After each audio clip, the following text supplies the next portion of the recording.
What's going on, YouTube, Facebook, social media, all you guys, the Talk Before the Walk universe, Rage Nation, everybody tuning in. Welcome again to another episode of the Talk Before the Walk. This one here on February 8th, 2022. Getting this year started off with a bang on this stuff, man. I am here, your host, Cool Breeze Justin Christie, with my tag team partner and champion of the world, El Papi Chulo. James Shillman, what's happening, brother? Oh, not a whole lot, man. What's up with you? Oh, just hanging in there like a hair in a biscuit, as always, man. I'm I'm really excited. We got a lot of cool stuff happening. Local MMA and jiu-jitsu scene happening here in Oklahoma. We got Rolling the Cage 4 happening this Friday at the Oklahoma City Farmers Market. That's going to be fun. It is. I got my cat talking to me over here, wanting to go in the garage, but I'm not going to let him because I'm busy. It's going to be turned into a Cartman. It's going to be hard to get through your brick wall there, you know? I know. It's difficult. It's difficult. I'm trying to find a cool background. If any of our anybody watching wants to design a cool Talk Before the Walk background for us, I'd love to have it. Send the challenge. We'll showcase that on the show. I think you should just do a picture of me back there, just hey. Yeah. I mean, why not? I could do that. Don't tempt me, because I would literally put your face right behind me. Nah. In a weird. Then we'd have no viewers. Yeah, we'd scare people off, wouldn't we? Yeah. Maybe Halloween, something like that. Yeah. It's scary, man. It can be really, really scary sometimes. Yeah. But so what's going on in the world of combat sports with you, man? Well, we got some good shows, man. So this weekend, of course, we got Rolling the Cage 4. And we also have the UFC fights this weekend in Houston. And that's a heck of a card. It's Adesanya and Whitaker 2. Okay. For the 85-pound UFC belt. Derek Lewis is also on there with the King of the Shoeys. What is his name? Taya Tuivasa. Yeah, don't even get me trying to pronounce that name. You ever done a shoey? No. You know what a shoey is? No. Please enlighten me. You pour the beer in the shoe and then you drink it? Okay. Yeah, after he knocks everybody out, he does one of those. So that's the co-main. You got Jared Cannonier and Derek Brunson, which is a monster fight. That's going to be really good. You got Bobby Green on there. That's kind of like the main card. And then Andre Arlovsky, still fighting at 105 years old. Why the hell is he still fighting, man? I mean, don't get me wrong. The guy's still a freaking animal. I have no idea. He is 32-20, and then 2 no contests. That is crazy, and he's fighting a guy that's 12-6, which that's not a fight Summer Seaborg would put on. Yeah, but yes, I don't know. Arlovsky's a pretty big name, though. I mean, he is. It's not like this man I know, Justin Christie, that fought a guy that was like 200 pro fights or whatever. So, but yeah, man, that's going to be an awesome card.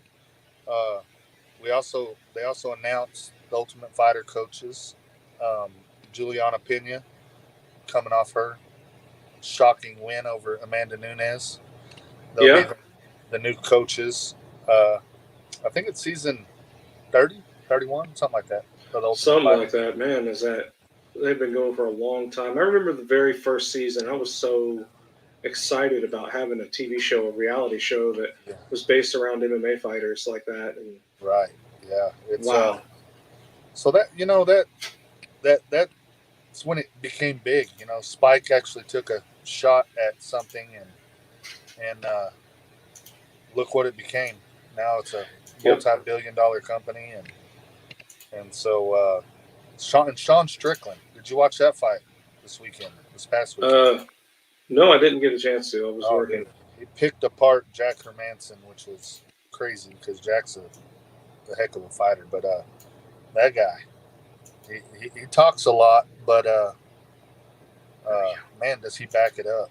You know. So, oh, why'd you do that? Take that off. You did do it. I've been listening. I'm playing around for a minute, playing around, giving the brick wall back. That's but yeah, and then we got Rolling the Cage. That's the big one. Yeah. For a lot of these local, and I mean some are not local, grapplers get to showcase. And I said it on the last show. I wasn't really. I mean, of course I like jiu-jitsu, but actually getting to sit there and watch high level versus high level really makes you. I mean, it's really entertaining to absolutely. see what little movements mean in jiu-jitsu. I mean, the slightest movement could open a hole, and yeah. So I'm excited to see that. Of course, we had the main event on last weekend, and we got two big guys today. This is going to be fun. Both of these guys are insane. Aaron Radcliff and Glen, the Angry Viking Wookds. Yes. Man, those guys. Like we got to watch Glen Wookds over the age of 50 making his amateur MMA debut. Yeah. That was he came out victorious in that fight. I mean, you just talk about somebody like that has a passion for something, and where most people would be like looking for retirement, then he's just like he lives by the phrase "no lamb for the lazy wolf." Yes. And he is constantly working, constantly putting in the effort, and I mean it's just I can't respect a guy enough who puts in that type of effort for a dream. Even when most people would count you out, he's right there doing it. And Aaron Radcliff, he's in his mid 40s, I believe, upper 40s, I think maybe. He's a longtime friend of mine.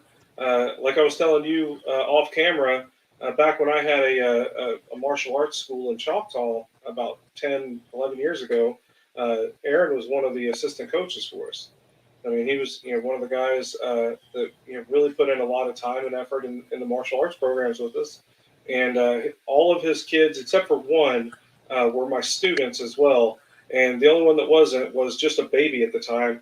And their youngest was also participating in the classes, just not one of my students. So, like, while the whole family was in the classes, I'd have a baby on my head. So it's kind of fun. Dragons, huh? It's my alarm. I'm trying. We got 2 minutes till we go to break. So after we go to break, we got Zevan Hunt coming on. Yeah, I'm excited about he's that. going to be making his professional debut at Rage in the Cage 86, and I'm looking forward to that. You talk about somebody that every time he fought for the last four or five fights, somebody's like, "Are you going to be? When are you going pro? When are you going to pro? When are you going to pro?" And it was always like, "I'm not yet. Well, the time has finally come, and we get to talk to him about it. We get to interview the guy, see where his head is at, see what's on the agenda, and get to know Zevan a little bit as he's transitioning from a stellar amateur career into what I presume is going to be a very phenomenal professional fighting career as well." So and we got to talk about his weigh-in attire. You can ask him about that. I absolutely I've always wanted to ask him about that. I just, it's kind of weird when a guy asks another guy that. So, be like, "Excuse me, sir. Man, we talk about your underwear." Yeah. Yeah, no, it's cool. It's like talking to Calvin Klein, except a lot cooler. Yeah, just so much better. I'm totally digging it. But well, we're gonna go to we're just gonna do about a 30-second break and come right back because I kind of want to get to these interviews and not take up as much time if we can. So we'll start with a timer. I'm gonna get me a timer going. That way I make sure that I do this on time because I'm trying to. For those of you wondering about these little breaks, I will be in the process of filling these with sponsorship advertisement slots. We'll have some starting next week on the next episode on next Tuesday, and then there's another one. But yeah, we'll be right back. We're gonna go to break, and we'll be right back with Zevan Hunt.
We're back. So that's my version of a commercial right now. So yeah, that was fun. Just trying to get used to these time segments so that we get on a routine, and we can start bringing us some sponsorship dollars and see what we can do to help fighters and do what we can with everything. So yeah. Well, our next guest has been patiently waiting in the wings a little bit. We're lucky to have him on the show. He is the former Rage in the Cage amateur welterweight champion, I think the longest reigning in Rage in the Cage history. He held the title for several fights. He went, I think, 9-0 as champion. He ended up losing the title to, I believe was it Donovan Beard? Was that? No, that was Montaigne. No, that was Montaigne. Who? It was. Give me a second. You did the homework. I didn't do homework today. Yes, I did, and it was Joshua Fleck. Yeah, that guy, who also went pro right after that, and I think he ended up taking a loss after going pro. And he was undefeated at the time too. He was undefeated too.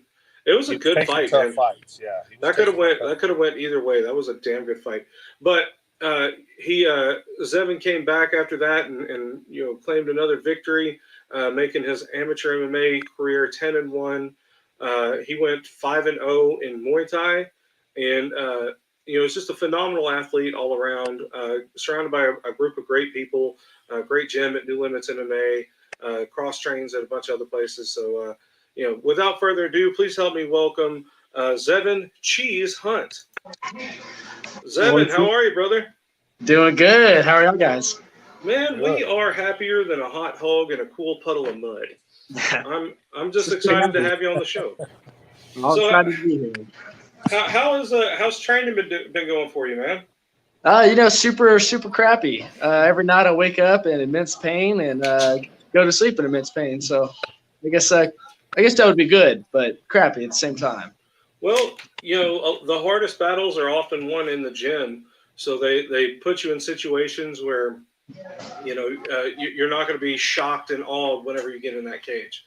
So it's good that you have a team that's, pushing you to that, I guess, new limit. See what I did there? I could plug this stuff for you. That was nice. Tell us a little bit about the New Limits Academy and what's going on there. All right. Well, New Limits, we got a bunch of guys that are looking to fight again soon, which I'm excited for. We got Chase King, who's fought a couple times before. He's looking to fight soon. And we got some other new guys. Austin Bowie, he'll be making his debut here probably in a couple months. I'm excited for him. We got Yosuke looking to fight again. He fought a little while back. Yosuke's solid. Yeah, we got a bunch of guys. We got Scott over here right in front of me looking to make his fight. We just got a lot of people here looking to make fights, and New Limits were mainly striking is what we were. We all like to train inside and outside the gym together, a lot of cardio, a lot of everything. And most of our guys here get our grappling elsewhere and come here. And, we still grapple with each other, but pretty much everyone here does grappling in another gym. And we're mainly striking. Okay. So that way you're able to afford a lot of different looks and get a lot of different opinions, on the grappling as well. So that's kind of smart. I like it. James, you got any questions for Zevan? What do you know about your opponent? I know he's a brown belt. He trains I forget the gym name, but out in Lawton. I know he's 3-1 as an amateur, and he'll be making his pro debut. I know he's done a couple different grappling matches against some buddies of mine, and I don't really. That's about all I know, to be honest. Is that something do you study tape? Is that something you do, or do you just let your coaches do that? I mean, of course, I watch videos and I kind of get an idea. Like, I'm never gonna assume that's how it's gonna go, But right. I watch it. I get an idea of kind of where we're gonna work. If I watch a video and this guy just only boxes, I'm gonna assume he's a boxer. You know what I mean? Right. So, of course, I watch him. Gotcha.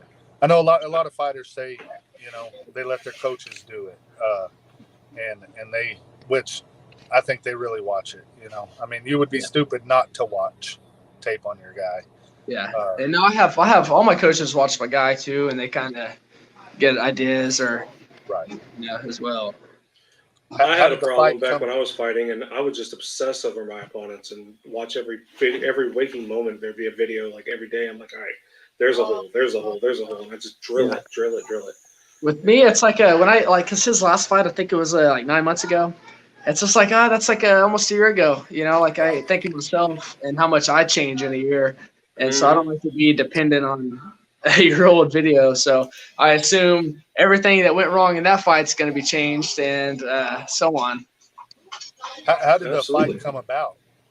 This fight, well, we were looking I was making my pro debut and we just wanted to find someone else making a pro debut. And that was pretty much our only credentials or our only thing we were looking at. And he had some amateur fights, and he wanted to make his pro debut as well, so it just kind of worked out. Awesome. I do got to tell you, thank you. You dusted Austin McCourty, and I was on your page every day. Please, whatever you do, please. I was going to give you $100 for knocking him out. So thank you for making him tap and getting it. No, he didn't tap. I just want to be. He didn't tap. No, the ref just got in the way. He was actually about to come back, just so it's clear. Oh, okay. Yeah. That is one thing about that fight is as much as Zevan was overwhelming him, Austin didn't tap to anything. Yeah, the referee just saw enough of it. Gotcha. But there is something to be said about a smiling crucifix. Yeah, that is good. I have that video, like a little loop of that video, and it's like the funniest thing ever. Like I just love it. It's like so stupid. How did you get so camera friendly? I mean, well, how did I get so camera friendly? Yeah, on that one, like you just happen to find that right shot and look right at the camera and just grin.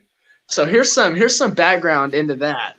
Well, let's start off with why am I camera friendly? I've always been I like to be in front of the camera. I used to do drama and filmmaking, so I just, I like to be in front of people. But what's funny is when I was looking at the camera and smiling, that was my little brother working the camera. I was looking at my little brother and smiling at my little brother, which is funny. His younger brother works with our production company for these Rage in the Cage events, and he's been a phenomenal camera operator. If you notice when Rage in the Cage started getting these like inside the cage shots where during the announcements or whatever, that's been his brother's stage. He's walking in there, getting it going. I was wondering how it was so perfectly you knew right. Yeah. Like you were looking right at it. Yeah, it was good, and he zoomed in on it, and it was pretty funny. But that was my little brother. Which is hilarious.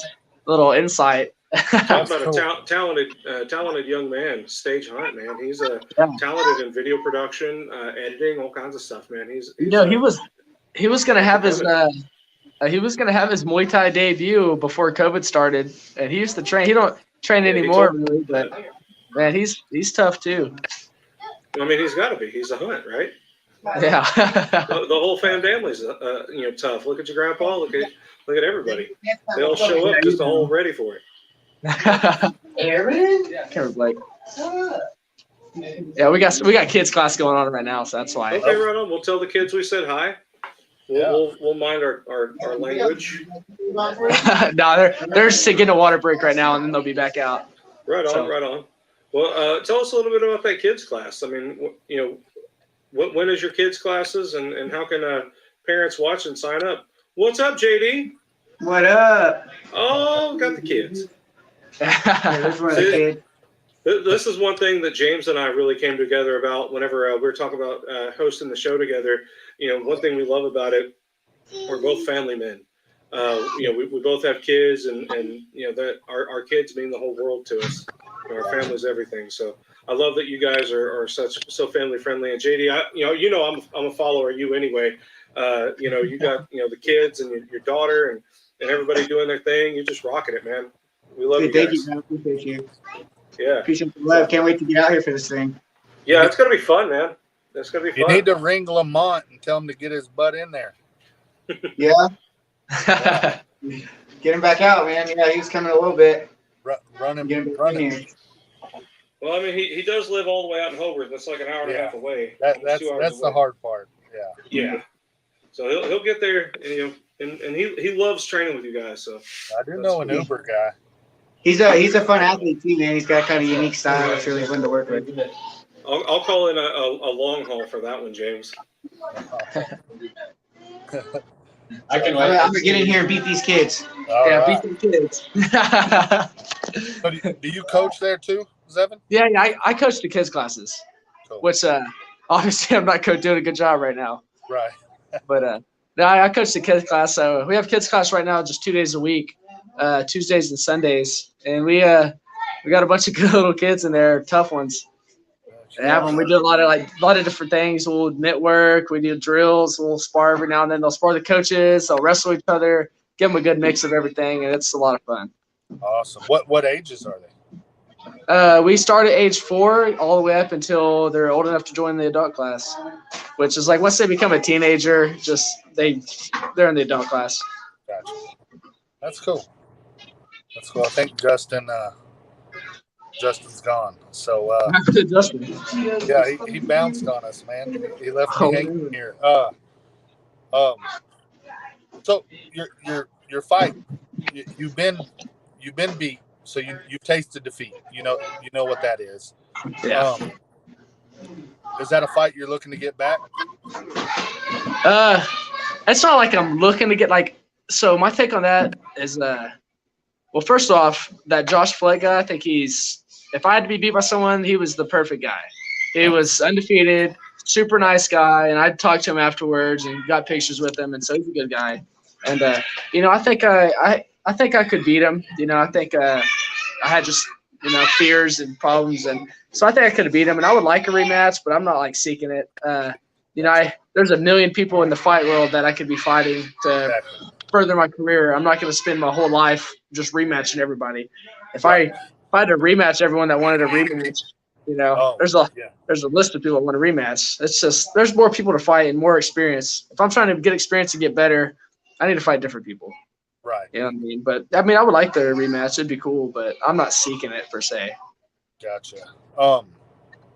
You with that loss, what did you learn about yourself as far as? Well, I will say I was depressed for 3 months after that, but afterward, I'm more relaxed now. I think it kind of took a lot of pressure off me. Not pressure, I still feel the pressure, but I don't know how to say it. I just I feel like the reason I lost was because I was nervous to try things. I was nervous to put a risk in grappling, a risk in, and I think after the loss, I realized if I pressure myself too much and never try anything, I'm going to risk losing. And so I have to be willing to try things and make those risks where it's going to cost me. So it's not that I don't have as much pressure now. It's that I'm more willing to try things and get out of my comfort zone. I don't know if I worded that correctly, but absolutely. I mean, and if you look, we'll just say college football. You see these powerhouses like Alabama who go blazing through, never have a test, and then they get into the championship game and lose it because they don't know what adversity is.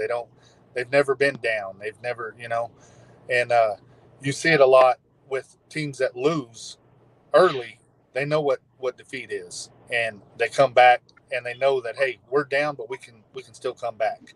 And so I think losing, especially as an amateur, teaches you a lot. Teaches you. I mean, not everybody's going to be a Khabib or a Mayweather. More times than not, you're going to lose at least one.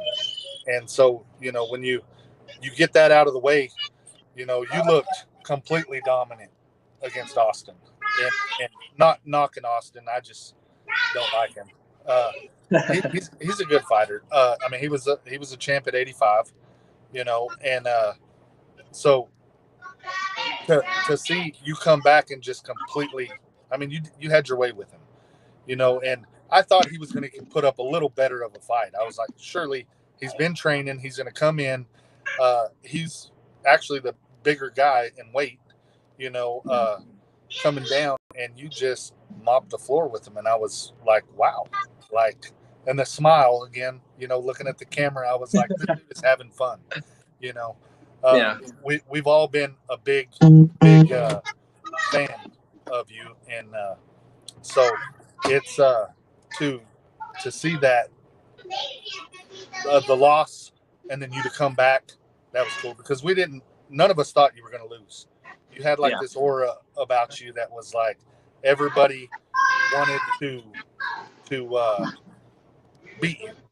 Yeah. Oh, I can't hear you now.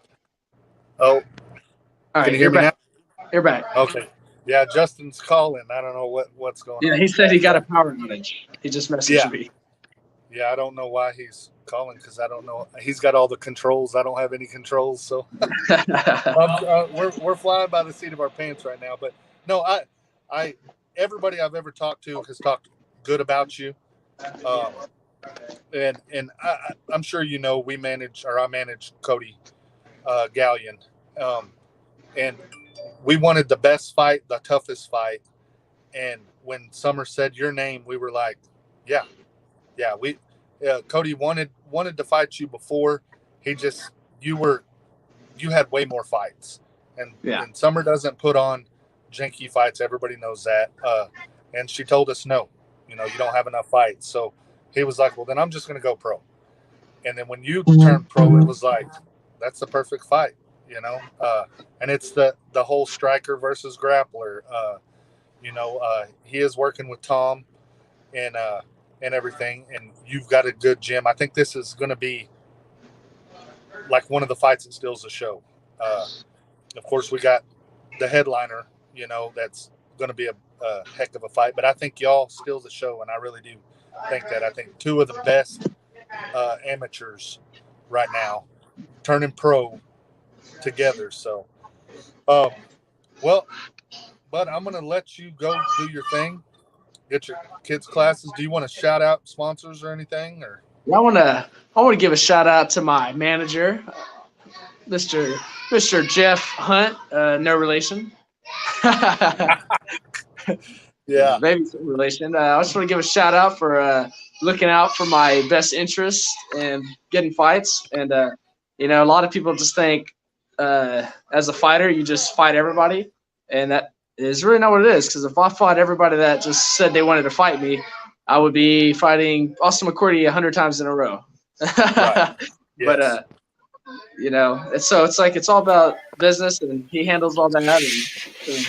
And I'm glad you guys are still going. I had no idea what was going on. My whole internet just crashed. We have good internet. We've moved on from the dial-up age. Yeah, I need to as well. I've got Cox, and I've got like the highest thing they've got, and this is the worst time for it to just be like, oh, hey man, we're going to take a break, so I got to go reboot my modem. Back. Well, you missed the whole show. You got any questions? I'm gonna have to watch it on YouTube, man. I'm gonna have to subscribe to my own channel, start watching my own shit now. I guess would like to shout out a couple other people. Want to shout out my gyms that I train at, of course, New Limits, American Elite, and The Forge. Those guys have just been helping me a lot, and I've been with them for a while now, And I want to shout out my sponsors, Moppin, Roofing and Construction, Bob Moffman, owner, super good guy, super nice guy. I want to shout out Crossroads Roofing Supply and Doobies and Choctaw to come apart. Just these guys have been helping me out for like couple years now. Doobies been helping out for many years, and these guys helped me out. If it wasn't for them, I wouldn't be able to, be able to train at 3 different gyms. Right. So it's super helpful, and a lot of people don't understand how important that is for for you to get sponsors and for you to be able to put 100% into training and not have to worry about all the other distractions. And yeah, exactly. So shout out to them for sponsoring you. That's awesome. Oh yeah. So Sue Hunt. I'm assuming she's related to you. Who is that? Sue Hunt. Huh. Yeah. Okay. That's my grandma. Okay. She says Austin said he wants a rematch. He thinks he can beat Zevan. Yeah, he wants the rematch. He does. And then he woke up. Well, Summer has a reply to that, and in classic Summer Seaboard fashion, no. I think she means no. She doesn't think he could beat me, but she's willing to put the match together to find out. I think that's what she means. That's a moneymaker right there, man. That's a moneymaker. She's like, no way. We got to test that to find out. I'm going to put that match together. Well, of all people that need to be going pro, it's Austin McCourty. We need to get him as a pro. I think Summer and Mike need to pay top dollar for him. But in all honesty, man, he's a good. I mean, we're talking about him, so he's doing something right, I guess. I'm getting an eye roll emoji from Summer right now. We're definitely going to get canceled. The cancel culture right now with the disinformation of facts there, or non-facts. Alternative facts. Alternative facts. I like that. Potato, or whatever. Potato, tomato, man. We're good. We got it. Yeah. They're both fruits, man. Yeah. I don't care. Don't let facts get in the way of a good story. I thought potatoes were meat. Know your facts. There's a lady on TikTok that is just hilarious. She just runs around like, Joe Biden's made of Play-Doh. Know your facts. Just running around like I think Austin, and there's a person watching this that says it all the time. She's awesome. But I think Austin is peanut butter and jealous. Is that how you say it? I don't know if that's how you say it, but it's close enough. Of Zevan. And to call him back out would be the dumbest thing he could do. So, I mean, there's a lot of really, really dumb things he could do. Trying your best to contend with top contenders in your sport. At your regional level, I guess. You can't knock a guy for wanting to do that. I mean, I don't know. But who knows? It may go a different way. We don't know. It could be a striking game. And, we got Zevan's Muay Thai versus McCourty Karate. You never know. You'd have to blindfold him and tie his hands behind his back for it to be even. There you go. He would have to go. He'd have to go blood sport and put it on. That's funny. So, what's been going on in the world of Zevan Hunt outside of MMA? Man, the world outside of MMA there is no Zevan. It feels like it's all I do. But no, I've been just finishing up my college. I'm about to graduate with my bachelor's. What do you study? Criminal justice. Okay. What do you plan to do with your degree? Putting it up on the fridge and be a UFC fighter. Okay. Good choice. Good choice. Now, in this day and age, you can either be a UFC fighter or you can go make money. Yeah. I never buy anything anyway, so I guess I don't need any money. There you go. Yeah. Jeff asked how much does he train? Do what? Oh, Jeff has a question. He says, how much does he train? Jeff X72. I train at least maybe once a day. It just depends. Maybe 4 times a week. You know, once 4 times a week. Okay. No, I'm just kidding. I train with. Yeah, No. I knew he was. Yeah. Nah. Some receiver work says MMA show and turns comedy. So I'm going to show that up in there. Hell, that's what I am. Half my MMA is all comedy. Yeah. You know, I'm the cheese. Did you get a chance to talk to him about his weigh-in attire? No. Oh, no. Yeah, I'll let James take lead on that one. My first fight I seen you fight, I'm trying to remember I can't remember who you fought. It was 2020, 2019, somewhere around in there. And you had your little suspenders on and your Cheez-Its outfit. And I walked in just in time to see you in it, and I was like, what in the world is this guy wearing? I feel like he's going to grab them. Oh, does he got them? He probably does. No, I just had to plug my phone in. Oh, okay. I thought you were literally going to grab your Cheez-It shorts. I was like, oh, God. You just So what started that? Man, so my grandma bought some Cheez-It underwear. She's like, you should wear these for your weigh-ins. And then my brother had these suspenders. And I was like, man, that'd be funny if I put suspenders on. And then I did it. And I was like, all right, I'm just going to do that every time now. It's kind of funny. Well, it goes with the nickname as well. So. Yeah. Yeah, where did you get your nickname? Well, so I had I had 2 Muay Thai fights and 1 MMA fight. And then I was with no nickname. And then my 3rd Muay Thai fight I took, I hit the guy and he got a 10 count. And I walked over to the corner and the camera was there and I was like making funny faces at it. And I've always been called a cheeser ever since. I have like pictures of me when I was like a little kid, just like smiling, and everyone called me a cheeser. And you know, I'm just kind of goofy, and so cheese just kind of came. So cheese was a good name. I think the actual Cheez-It brand company needs to sponsor Zevan Cheese Hunt. Yeah, doing commercials. That's what needs to happen right there.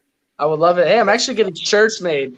If anybody wants them, where can our viewers purchase your shirts? Man, I wish I talked to somebody about this before this. I'll tell you, Gen Creative is Yosuke, my buddy Yosuke trained. It's his company. They're an advertising company. He's the one making the shirts. You could look on my Facebook page. I'll be sharing them on there where you could get them. So. And the next if any of you guys have a hard time finding that, you can always contact either myself or James in message through the YouTube channel, through our Facebook channel, any of that stuff. We'll make sure you guys get in contact with Zevan and his people to purchase some Zevan Cheese Hunt merchandise. So you can always just look me up on Facebook, and I respond to messages. I don't respond on Facebook, but I respond to Messenger, you know. I try to just completely stay off. I don't ever reply to anything on Facebook. I'm getting to be the same way. I'm starting to go dark on Facebook. Yeah. So that's also another reason why we're moving this to YouTube. I want to see if we can try to monetize this channel a little bit and kind of go. I don't know. Somebody mentioned Jake Paul earlier, and I was like, well, you know what? He made some damn money. Why not? We'll give it a shot. I got a YouTube channel as well. Yeah, let's plug it. Can we put the link in the comments? Yeah. Is there somewhere I could type? Maybe. If you look down below, you should have a chat section. It should be public chat and private chat for you.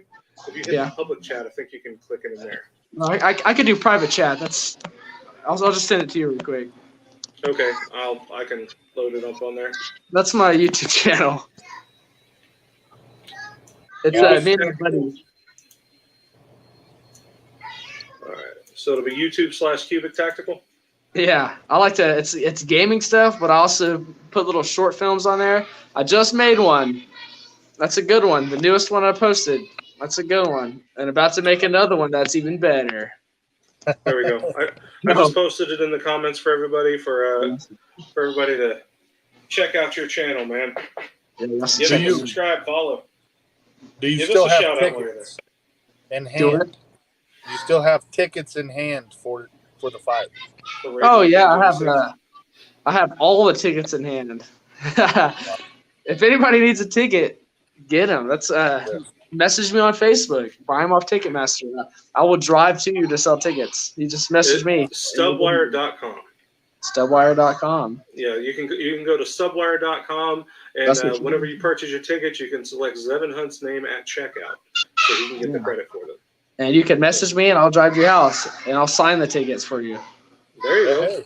Hey, get an autograph and everything. Yeah. Hell yeah. Well, we are running out of time, brother. I know you got a lot of stuff to get to, a lot more training. The kids obviously need some cheese time. So we really appreciate your time. Is there any last words you want to say to the YouTube or to the Talk Before the Walk universe, or to Cody Gallion? He'll be inevitably watching this as well. What did Keegan Davidson say? I gotta copy that. You listening? I'm gonna kill you. Whatever Keegan said. Yeah, that was funny. Nah, sounds like those people that make fun of like Lizzo songs. It's like they'll just say something completely off the wall and be like, or whatever Lizzo said. Yeah. No, I just want to shout out and say thank you to everybody that supports me. It means a lot. I started. Had no idea I'd be doing all this and be turning pro ever. I never had any idea I'd be doing that. So I just want to say thanks to everybody that supports me, and I appreciate it. Awesome. Well, brother, we're happy to have you. You're always always welcome on my show. Love the whole family. Love you guys so much, and good luck on your fight. Good luck. We're looking forward to seeing a bright, promising professional career from you, man. I appreciate it.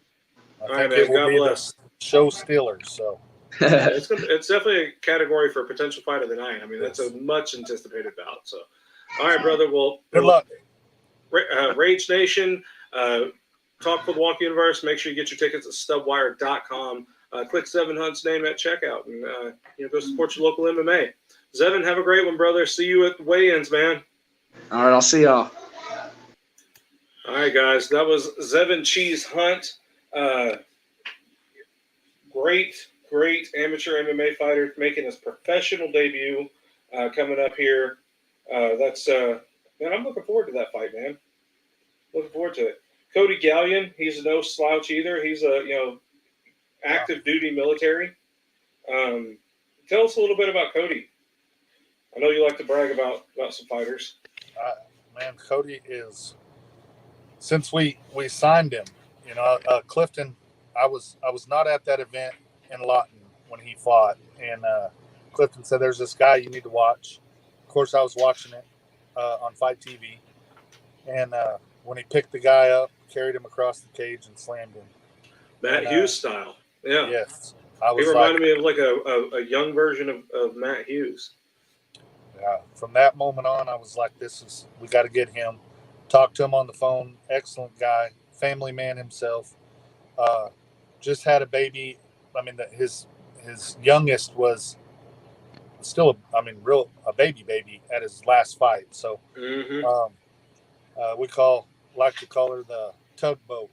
He's the warship, she's the tugboat. So, yeah, he's awesome guy, awesome fighter, military guy, a jiu-jitsu brown belt. He relies heavy on it, and he's getting his striking in.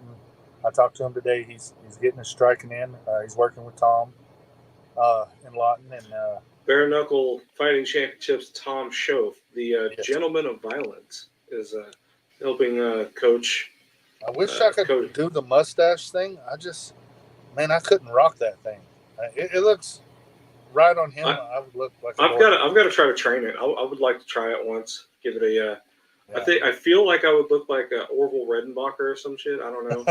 That's why I can't think.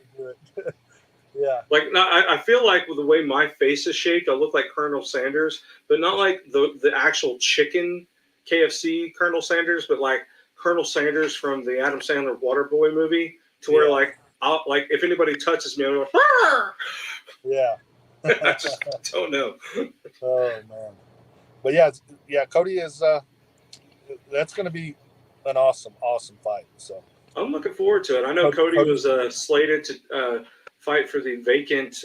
Was it the middleweight championship, or was he going to try to go for the welterweight?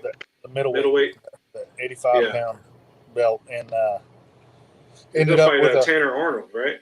Right. Yeah, they were supposed to fight. The first little mess up was the military said he was going to be gone. Then he wasn't, and then he got a foot injury and had to pull out. And Tanner went on. That was going to be a good fight too. I know Tanner Arnold's a hell of a stud, man. He's one hell of an athlete from Lone Star Academy. Yes, that was going to be a great jiu-jitsu match. He's from here in Amarillo, and he's a tough guy. He went on to win the belt. Faced a little bit of adversity, and won it. And I know Cody wanted that, but he just wanted to turn pro, and he's wanted this Zevan fight for a little while. Like I said, I remember watching. I don't mean to cut you off. I remember watching Tanner Arnold making. First time I saw him fight was down in Lawton, taking on Thurman Harris. Thurman Harris, yeah. And that was like Thurman at that point. I think that was his second amateur fight. His first one, he just like slaughtered a guy. I mean, just balls to the wall, like all hands. Knocking a dude stupid. And that was like I was over there like, oh man. And I looking over there at old Ginger Tanner. And I'm like, man, this guy's gonna get his ass whooped.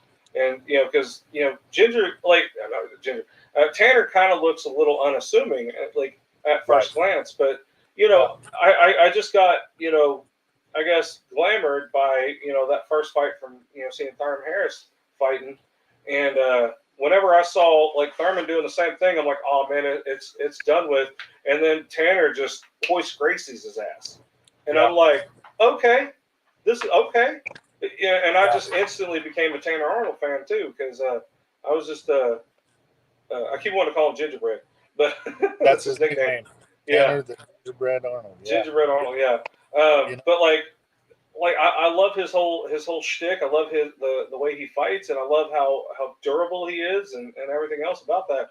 And Cody Gallion's the same way, but Cody, along with his jiu-jitsu, is seems to have some high caliber wrestling on top of it too. So like with that slam that he did, that Matt Hughes style slam, it could have been an amateur Oklahoma versus Texas version of Hoist Gracie versus Matt Hughes.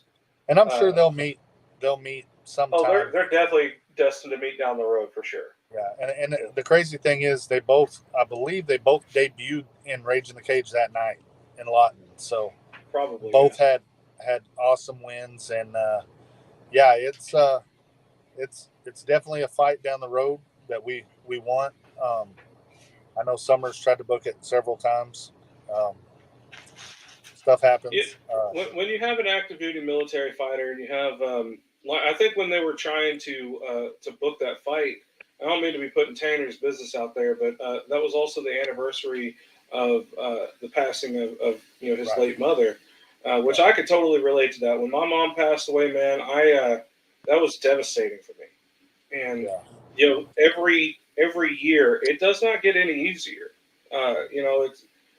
There's things that you don't want to forget, but are getting forgotten, and that digs at you too. And you don't want to lose that connection that you have with your mother. And I understand that there's no limit to grief.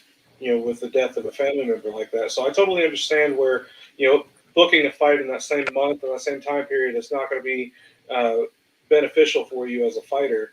Because I went the complete opposite route, man. When my mom was in her last stages of her life, last couple of days of her life, I was going through a depression myself.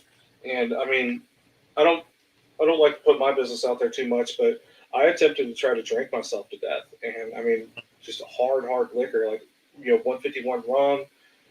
It was just I would drink till I just passed out, or I was trying to get alcohol poison. I just didn't care, and I took a fight on under a week's notice in New Orleans. Took my first knockout loss in New Orleans. Up to that point, I've never been actually physically knocked out. And then after that, even though I probably could have had a concussion, I went out drinking on Bourbon Street and passed out on Bourbon Street. It was a rough time. I took it really, really wrong. So like, I wish I had somebody there that saw what was going on to stop me from Right. doing that. But, hats off to Tanner for just being like, no, I'm not ready for this and not doing that. So, like, there's healthy ways of dealing with grief, and then there's bad ways of dealing with grief. And I think Tanner's doing it very healthy. And he's had a lot of good stuff happen. His met his long lost sister, that came into his life, and that's cool.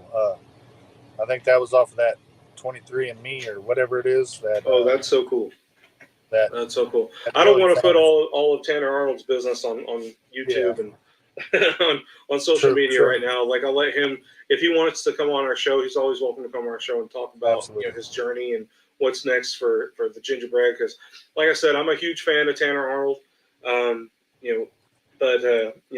Cody Gallion, he's going to be fighting on March 5th against Zevan Hunt. He's got a lot coming up, man. He's doing great. I'm looking forward to seeing the improvements he's making with the striking. He's taking this pro fight very seriously. He is. He's working hard. He wanted to shore up his striking because he knows Zevan is dominant on the feet. Standing up, that's Zevan's world. But he's making it leaps and bounds from what he was. He's always got that brown belt to fall back on if he gets in trouble. So I'm eager to see what they've been cooking over there, as The Rock says. But Dwayne The Rock Johnson, man. Yeah. You want to talk about a guy that has really grasped that ring of success in everything he's been doing. Man, that dude. Yeah. They even made that sitcom show. I don't even remember the name of it. It's about his childhood coming up as Rocky Johnson's son. Oh yeah, I seen that. Talking about, and I love how that one. Speaking of mothers, I love how that show actually really compliments his mother on how she handled raising him as a child. And you can tell he thinks so highly of her and respects her so much. That is awesome. So, but we got our gym. I want to plug it real quick. Yeah, go ahead. So we, Martin Solano, we were Martin! talking. Sorry, Martin. Yes. I gotta do that every time. He's got a boxing match coming up, the 12th of March. Oh yeah, we got to get him on the show. We do got to get him on. But I got to find out who his opponent is this time. I have it up on my page. I don't just. Should we wait to see if they back out or? They better not back out. That guy has had the worst luck with 11 straight pullouts.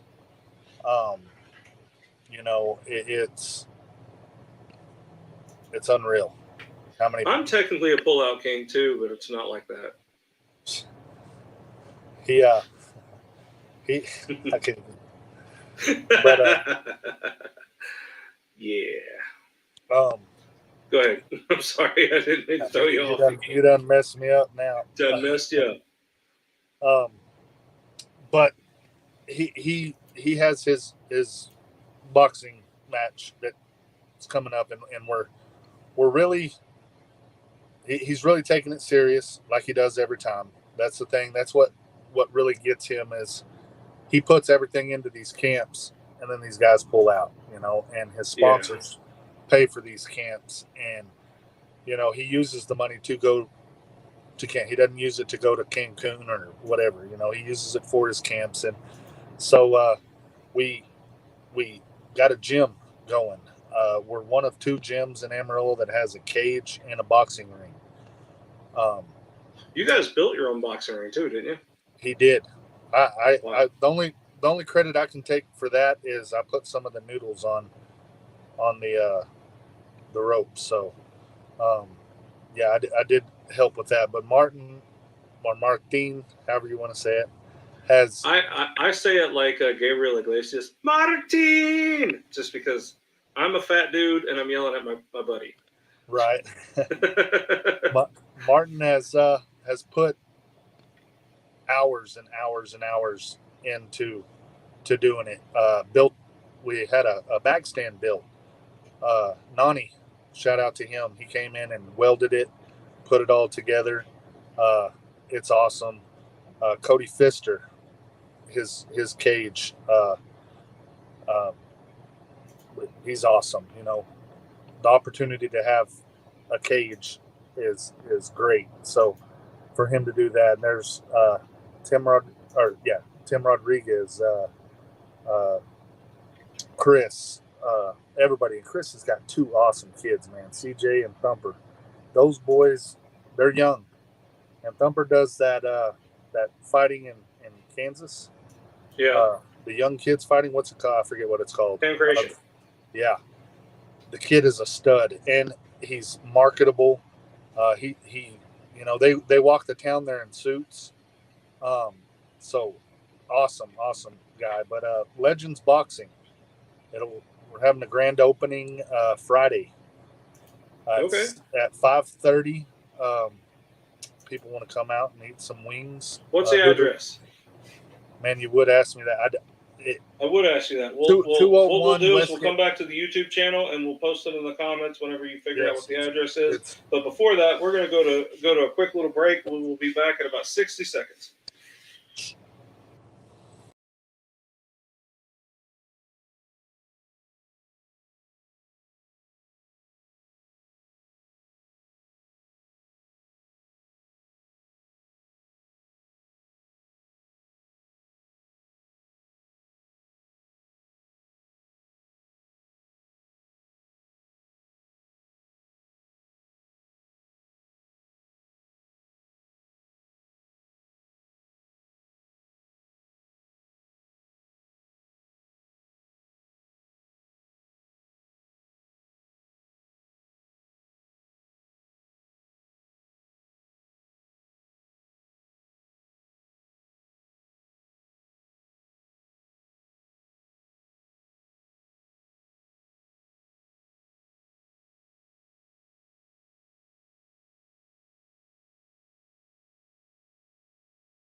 All right, guys, we are back.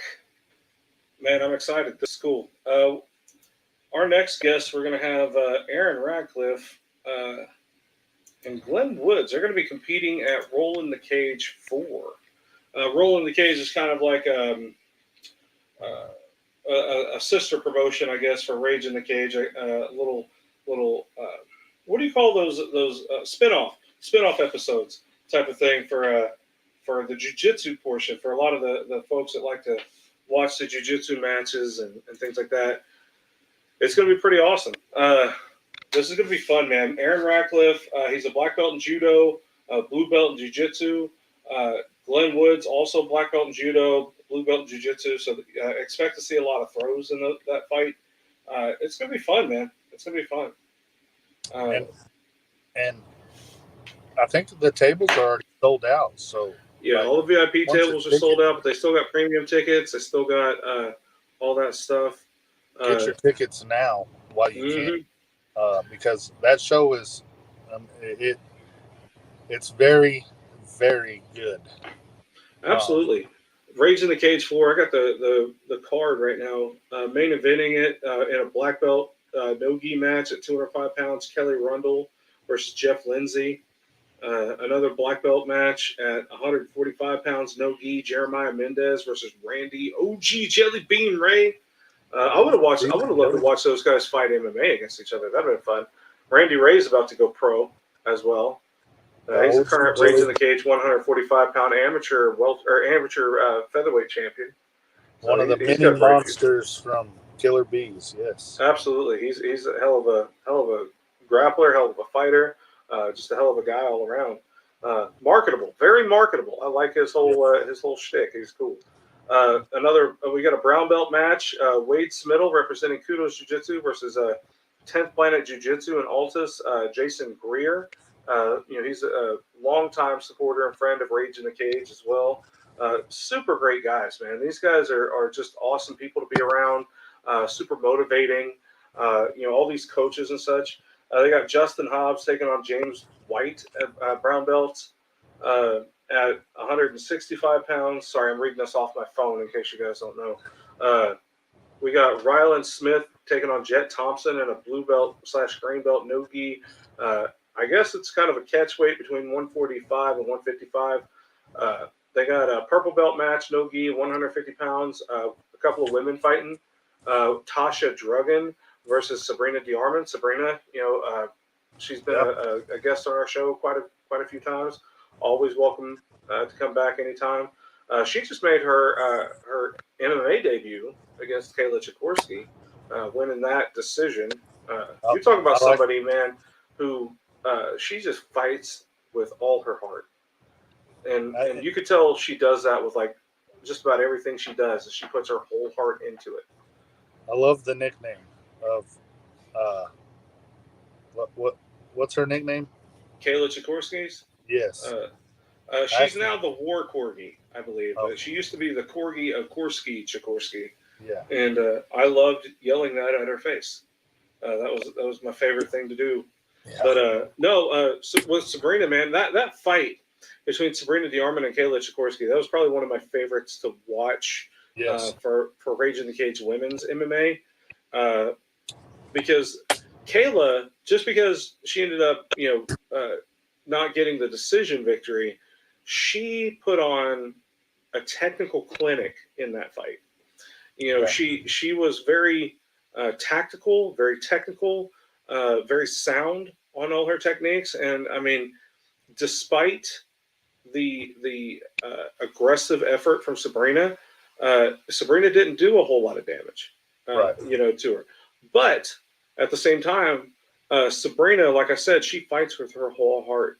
And it's just like I was sitting there, cage side, because I'm the ring announcer for this stuff. I'm watching these two fight, and I can feel like she's fighting as if like her kids' lives depend on it. Right. And like she's just putting everything in. And if you know a mama fighting for her kids, like, I mean, I don't know what was going on in her mind, but I mean, she was there, but at the same time, it was all or nothing. And that type of spirit, man, you can't teach that. It's just, she put everything into it. So, and you could tell that, like, when her husband, Jerry, fights, if something happens to him, she's the first one to the ring or the cage to make sure her family is okay. So she puts her whole heart into everything. And I absolutely, I got nothing but respect, and I love her to death for that. And this is going to be pretty fun. We got Paladin Scoggins. He's returning to Roll in the Cage 2, taking on Fabian Ford. That's going to be a good one. That's a purple belt, 170-pound welterweight match. We got Rick Vodka taking on Jess Carlson. That's going to be good. Purple belt. We've got 145-pound Mason Stritzel versus Parker Kirk. These are, I believe, are a couple of kids, but they Parker is no stranger to rolling the cage either. He's got a couple of victories there, and he trains over there at Killer Bees as well. I think he's the son of Terry Kirk and them. Great kid, man. Pablo Valacchio versus Jerry Lopez. Of course, Aaron Radcliff and Glen Wookds, who we're about to have on the show here in just about 5 minutes. Cody Burris taking on Jose Garcia in a blue belt match at 155. Chelsea Coleman versus Bianca Vigiani. We've had Bianca on our show as well, 145 pounds, blue belt. Emily Arnold versus Tina Lewis. That is a long way to spell Emily. It's Emmaleighh. That was a long way to get there, but it's a beautiful name. I'm not a spelling whiz. Yeah, you would have got lost about the second M. I would have got confused when you started clearing your throat. 135 pounds, blue belt. That's going to be fun. Tina Lewis, no stranger to rolling the cage either. She's come in and put in a lot of work, and she's a hell of a grappler herself. Zach Holscher taking on Michael Smith at no gi, blue belt, 155 pounds. We got our white belt divisions. We got Velvet Gunstacks versus Elizabeth Alfaro. I love that name, Velvet Gunstacks. Yeah, wow. That's like that. If that is not one of those like cowboy style names, I don't know what is. Like Jensen and I feel like she's going to be smoking a lot of meat, having like big, thick Texas steaks, and just I don't know. I like that name. I'm going for her just because her name. Okay, all right. We got William Hawthorne taking on Thomas O'Gillespie. William's no stranger to raging the cage and rolling the cage either. He's a hell of a fighter as well. Lily Vanpool versus Madison Keeling, white belt, 140 pounds. Mind you, William Hawthorne versus Thomas O'Gillespie, super heavyweight, so that's above 265 pounds. So that's going to be a big boys. Yeah, it's going to be fun. White belts, we got Drew Lipton versus Wesley Drain at 175 pounds, super welterweight match. Michael Halsey versus Tyler Logan. We had Tyler on our show last week. Check that out on our YouTube channel. 160 pounds, that's going to be good. We got Anne-Marie Petty making her return to Raging the Cage, Rolling the Cage versus Ashley Metters, 170 pounds. Anne-Marie, I believe, is from Lawton, so that's going to be a hometown match for her. Military veteran as well. Yeah, she made her debut in Rage. Absolutely. She's I love Anne-Marie because she's a vet. Like she's a military veteran and she's a veterinarian, if I say that properly. But yeah, she's a vet. I just love saying that. We got Colton Keith versus Jackson Fleming, no gi white belt match at 165 pounds. Man, this is gonna be fun, and it's my favorite. This is, I think, maybe one of my. I don't want to be too biased about it, but it's maybe one of my favorite rolling the cages, just because it's going to be, Valentine's Day is coming up this next week. Oh I just reminded you. Jill, wink, wink, nudge, nudge, hint, hint, cough, cough. No COVID. I got to get on the Valentine's thing, huh? Yeah. Hey, this is just a subtle reminder, brother. I know you're in the dating pool nowadays. So doing your thing.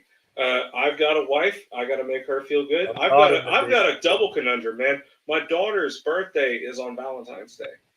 Ooh. Yeah, she's a Valentine's Day kid. So I got to make the daughter's birthday special. I got to make Valentine's Day special separately but together. So that's a task that you want to do. You don't. It's just like those. I always feel bad for the kids that were born on Christmas. Because here's your Christmas presents and here's also your birthday presents, but they're mixed up. Right. Or try to say, no, here's all your, the Christmas presents count as your birthday. Right. One or the other just get ignored. And I don't like to do that. I want to, they're separate. They should be special.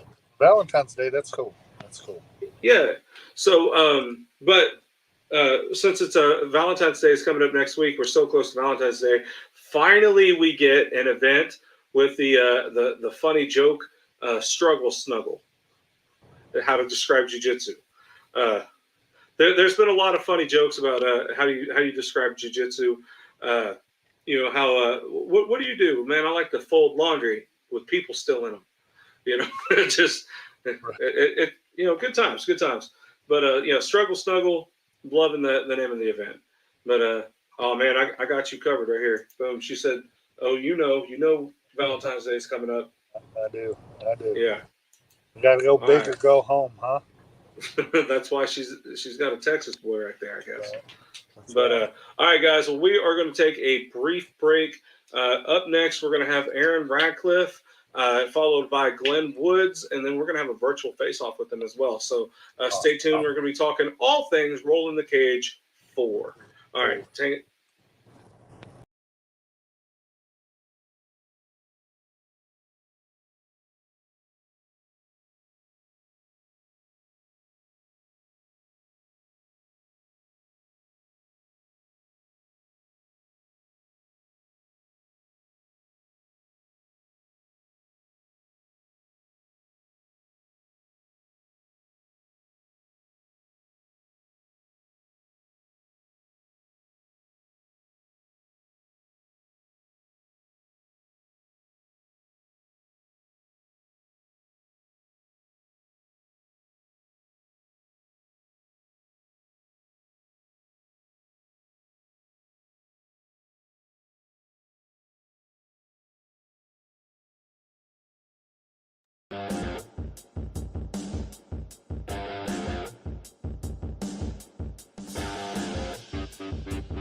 All right, guys, welcome back. I'm going to turn this little music off in the background. Justin, you were supposed to warn me that everybody can see the text. What? You're supposed to warn me that everybody can see the text. In the public comment section? Yeah, I forgot it was public. But did you think Summer was replying in private chat? I did. That was not true. Not true. Yeah, for those of you who want to know, go into our comment section. Follow that white rabbit down the hole, I guess. Yeah. That's funny. We're trying to get James. Hey, YouTube, give James Valentine's ideas in the comment section. What he can do for his lady for Valentine's Day. DM me on Facebook so nobody can see it. Nonsense. I want everybody to know these ideas because maybe somebody out there who is struggling to find a really cool idea could get some motivation through that too. So, you don't have to take all the could take all the advice. I don't know. It's been a year. I've been out of the game, That's okay. Yeah, man. Well, let's move on to our next segment. We got some great martial artists waiting in the wings over here. We've got Snuggles for the Raids in the Cage. Roll in the Cage 4, Struggle Snuggle. I'm going to put that banner back up, too. Check that out. Look at these two guys. They look like they're just going to, angry beat you to death. This is I'm calling this like the martial arts version of Grumpy Old Man. I'm just gonna you know. No, I love these guys to death. Both of us. So I don't know. Well, Aaron has whooped me a couple times. Like he can out cardio me like a mother, dude. He's insane. But I want to bring up our next guest. He is a professional fighter. It's been a while since he's fought, but he is a very active martial artist. Great athlete. He runs, does marathons. Is a teacher as well. A great member of his community, and a very passionate father and loving husband. I can't say enough good things about him. A really good friend of mine. One of my first friends since I ever moved here to Oklahoma. I'll say that. Like, I've known this guy for, it's going on 13 years now. He's absolutely phenomenal. Anytime I've ever needed anything, this guy's been, he would show up and help, no problem. And likewise with him. If you ever need anything, I'm right there for him. So, without further ado, please help me welcome one of my good friends, and I'm so honored to have him as a guest on our show, Mr. Aaron Radcliff. Aaron, how are you, brother? Doing good. How are you guys doing tonight? Man, we are all at Twitter with glee. I'm excited. Well, I hope you get that lady you're looking for. appreciate you. I got her. I just no problem. don't want to say I got her. I don't know that. Yeah. He just better. He's got the hook. He's got the line. Now he's just trying to sink her. I don't know how that went, but I'm probably going to ruin it for everybody. Yeah, I won't touch the subject. I don't want to ruin it for you. You see this lovely face here, Yeah. Yep. So, what's going on in the Radcliff compound? I see some familiar faces back there. We're just out trying to get warm tonight, trying to keep working, trying to get all the crazy ideas out of our head. If you wait long enough, that's what we do. Yeah. Is that Shy and Coy back there? I think that's Steve and Shy. Oh, Steve. Okay, I can. It's really tiny on my screen. I'm gonna blow you up over here real quick. Let me see. Yeah. It's you. Okay. Yeah, okay. That's oh my gosh, Steve. I'm making Coy sit out. Steve. I'm making Coy sit out for a while. Forever. Okay. Yes. Coy. I believe Coy. Did he get injured? What was it going on? Yeah, he broke a couple of ribs playing too hard. So. Oh man. I was getting really excited to yell at his face, man. I was looking forward. Yeah, he was excited too. He was looking forward to it. I was going to be so proud. For those of you guys that don't know, Aaron and I, we worked a martial arts school in Choctaw about, 10, 12 years ago now? Yeah, around there. It's been a long time. Choctaw Martial Arts Academy, Mixed Martial Arts Academy, something like that. And, Aaron was one of our assistant coaches. His kids were, when they were really young, were some of my first students there as well. I think I taught 3 out of 4 of your kids. Yes. But the other one, your youngest, I had on my head a lot of the times during the day. He was just at the drilling stage, and Don. But I absolutely love that, man. I love the whole family environment we were able to build, and it's awesome seeing the young men that your sons have become, man. That's kind of, it's a proud moment. You're raising some good kids. So. They're going to be they're already phenomenal martial artists as well. So one of the points of the show, let's kind of introduce you to our the talk before the walk universe to our audience. It's your first time on our show. Let's break down a little bit, kind of give a brief history of how you got started in your martial arts journey, and what's happened since then, and tell us a little bit about your fight career too. Okay, I got started in martial arts. Kind of started when I was in kindergarten in a latchkey program. Didn't really stick with it until I got older and did other sports, did other things. Never really enjoyed very much other than running, biking. And then one day I caught MMA on TV, and I was like, I think I can do this. And I really wanted to do it, so I just started training. Found some places, ended up at Conan's Academy for a while, did some kickboxing, ended up at some other places learning how to grapple, learning judo, fell in love with judo after kickboxing. Then traditional judo. I love traditional judo over sports judo. No offense to my judo fans out there, but I really love traditional judo over sports judo. And then I got into the cage for a while. I really missed that. I got in there, did that, and then you know how it goes. You have to decide between what you love, either working and making money for your family or keep on fighting. And well, I like having my family around, so I chose the making the money part for a while.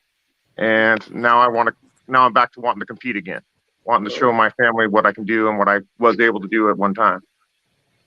Awesome. Hell yeah, that's pretty awesome. Steve, if you can hear me, man, hi, man. It's been a long time. Good to see you, brother.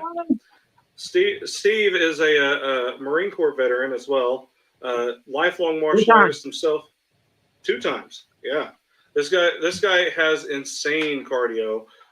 He's a farmer, does his own thing, has his own business, and I couldn't say enough great things about Steve, man. I love Steve to death. It's been a long time since I got to chat with Steve. Look at that. How old are you, Steve? 53. 53, man. Hey, you gotta get out of here with that. Now you got that. You're making me look bad here. Yeah, he's making all of us look bad in here. No, trust me, Steve will run circles around everyone. He's phenomenal. I watched Steve grapple people with a broken rib, and not even phase him. He's just that hardcore. Yeah, so I think is that Steve's home gym.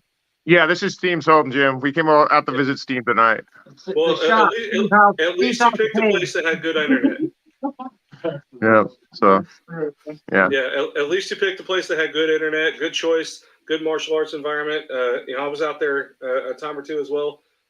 Gotta love Steve, man. He's awesome. Yeah. It's out in the middle of nowhere, so Absolutely. So tell us a little bit about your upcoming match with Glen Wookds. How did that come about? And tell us a little bit about how you've been preparing for that. Well, Glen and I have been competing in judo for years with each other. Been about 6 years now. We've been competing with each other in judo. He's a good guy. I like him. I can't say enough about him. I really respect him, but we have fun the old fashioned way. We're going to go out there and we're going to have fun. We're going to throw each other around. We're going to try to rip something off of each other. And then we're going to go home and have a good evening. It's another little snuggle in the cuddle, in the cage. There you go. The first time I got to meet Glen, man, you were talking about a class act. I mean, he's just a very, despite the rough exterior, he's a very stand-up guy. He's a very respected man. I can't say enough good things about him either. He came all the way down from up in the Tulsa area to Oklahoma City for his media day obligations, for his Rage in the Cage MMA debut. And there's a lot of pro fighters that don't even go 15, 20 minutes to do that. So hats off to Glen for taking this seriously. It's just absolutely fun. It's awesome to see somebody take not only make their MMA debut, but he did it over the age of 50, and the fortitude that comes with that is just phenomenal. So I'm looking forward to watching y'all's grappling match, because I know the animal you are, and I know the animal he is, just from what I'm watching, and I can't wait to watch you guys just put the friendship aside for a minute, bell to bell, go to war. And like I said, there is no even putting friendship aside. If you can't fight with your friends, are they really your friend? It's right. Beyond.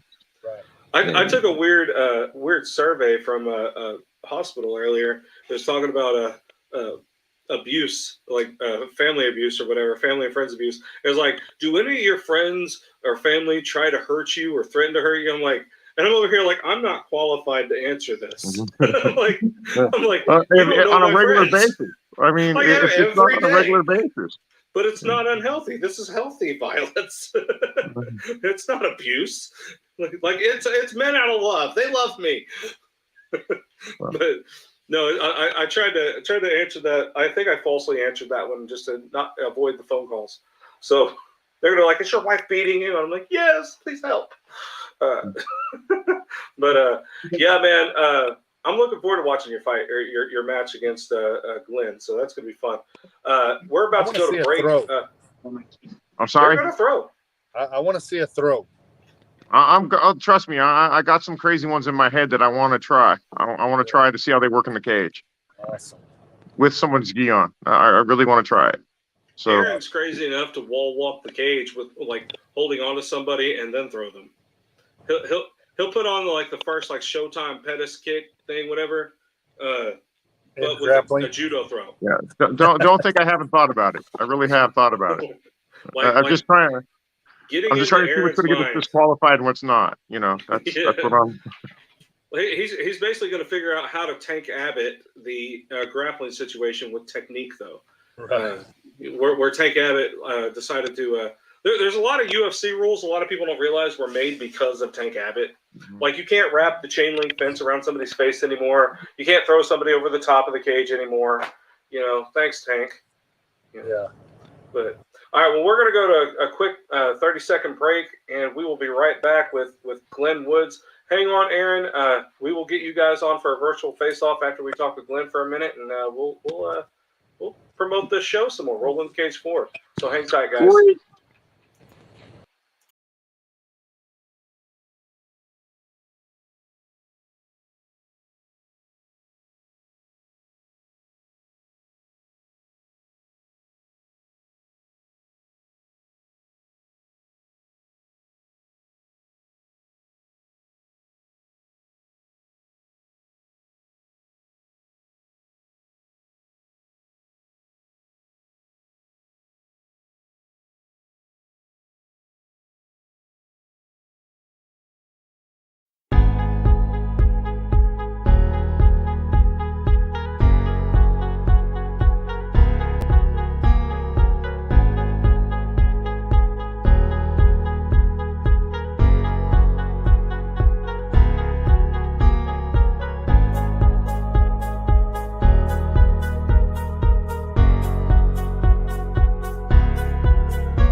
Guys, welcome back. We appreciate your patience. We just heard from Aaron Radcliff, man. That's a long-time friend of mine. I can't say that enough, man. I love getting to talk with this guy every chance I get. He's got a great family. I absolutely love him. I can't wait to watch him compete, man. This is going to be fun. He's a hell of a martial artist, and like I was trying to allude to earlier, you never know what's going on in the twisted mind of Aaron Radcliff when it comes to grappling and martial arts, man, because he tries to find like some of the most off the wall, crazy things on a way to strangle a man, and I absolutely love it. If there was ever a reason for martial arts to keep people from being a serial killer, I'm pretty sure that was it right there. Between that and the family, I think that's what's keeping him in check. If it wasn't for those, I'm pretty sure we'd have another serial killer afoot. But Aaron's giving me that look in the back. I can tell. He's just I'm getting a kick out of that. Come on, I love Aaron to death, man. Speaking of one of these hard-nosed grapplers as well. Recently, he just made his MMA debut. Glen the Angry Viking Wookds. He's going to be returning. He's no stranger to rolling the cage. He's grappled there a couple of times now. He's a black belt judo, a blue belt in jiu-jitsu as well. Trains up there at Trinity Martial Arts. Is one of the coaches. He's been mentioned and featured on the show a couple of times. When we brought in Sabrina DeArmond and some of those folks up there from Trinity. Great guy, super tough guy, and we quoted him earlier. Every day, this guy is outworking even these young studs out there. And with the quote, "There's no lamb for the lazy wolf." So let's, without further ado, let me introduce to you the very hardworking wolf, Glen Angry Viking Wookds. Glen, welcome to the show, brother. How are you? I'm good. Thanks, man. That was quite an introduction. So, well, I've got a hell of a lot of respect for you. I don't lie about people. So, like, if I didn't like you, that's gonna suck for the intro. You're like, oh, this son of a, So, well, I've been introduced that way too. So, yeah, this mother, like you end up getting cards on Mother's Day, and then you don't question it after a while. Exactly.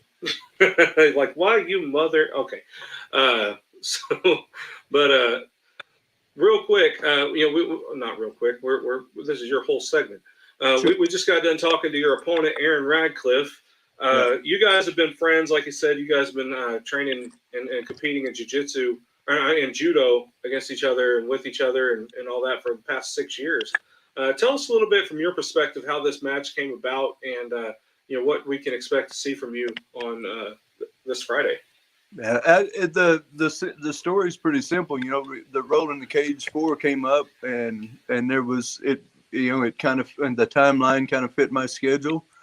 So I was wanting to get in. Of course, obviously, I know if Summer has to find a match for me, that's a lot better or a lot harder than if I already have a match going in. So I was cutting from 250 to 220 so I could play at 100K this year in judo. So I just asked Aaron, I said, hey, you want to fight me in the cage, in the gi at 220? And he said, sure. So I told Summer, here you go. Here's your match already made up. So. Wow. So have I had you on my show before? Has this? I can't. Not remember. You interviewed me at the media day, but I've never been on this show. Okay, for the Rage in the Cage media day, that's right. Right. So I'm glad to have you on the show. I want to kind of introduce you to our Talk Before the Walk universe, our audience members who don't know who you are. Give us a little bit of a brief history of how you got started in martial arts, and what was the motivation for you to begin your MMA career at such a no offense late stage in your life? No offense taken, man. I'm older than dirt. I'm over a half a century old. So I say that with reverence, by the way. I admire it. So no, I did not take offense at all. So I did Ironman races for a long time. I did 17 Ironman races. I've probably done about 25 half Ironman races. Wow. And I was just really looking for a new challenge. At the same time, I realized it had been probably 30 years since I'd been in a fight, and I didn't know if I could defend myself if I got in a fight. So my daughter, Cheyenne, she's going to be graduating medical school in a couple of months. Congratulations to your daughter. Thank you. Yeah. She was training jiu-jitsu at Sheepdog Jiu-Jitsu with Blake Hayes. And so I tagged along with her to try it one day and liked it. So I started working with Blake a lot. And believe it or not, I had serious balance issues. I was so easy to take down. I didn't know how to fall. I couldn't pull off any throws. And Blake pulled me aside one day and he said, look, man, there's a couple of world-class judo players that run a class right after mine. He said, you need to start staying for that class because you got some balance issues that I think we need to work on your base to overcome. And so I started training judo and fell in love with it. And so I went on and became a judo black belt in that time. Found out later, of course, the balance issues were related to the brain tumor that I have. I found that out as I was getting ready for that MMA fight. And so over the years, martial arts has allowed me to overcome my balance issues with my base and my leg strength. And then I don't know. I've never been a person that just said, man, I wish I could go do that. I wish I had the nerve to do this. I wish I could go do that. I decide I want to do something. I just go and find a way to do it, And of course, I'd always seen MMA, and what young man hasn't watched somebody like Conor McGregor walk to the ring, the music playing, the lights, and everything else, and thought, man, I want to do that, right? Exactly. So I talked to Mike Hayes. I talked to Summer. We talked, of course, you know yourself. There was a few. Yeah. There was a few because we were trying to get you on another card up in Grove, right? When we first started this whole endeavor. And to my surprise, everybody supported me on it. I really thought that I would say, hey, I'm going to fight MMA, and everybody would be trying to talk me out of it. But all the people. What do you have to lose? Right. But all the people that mattered, in my opinion, said, absolutely, let's do it. And I went to Blake. I said, Blake was my first martial arts instructor. He's a good friend. I went to him going, and he's cornered in the UFC, he's cornered in Bellator. And I went to him, I said, hey, I'm going to do this. I'll do it without you if I have to, but I really want you there. And so we went in, we did it. Absolutely. And we're victorious. Yeah. I was Mm-hmm. I was fortunate enough to get the victory. No qualms about my opponent. John's a tough dude. And John Meeson, yeah.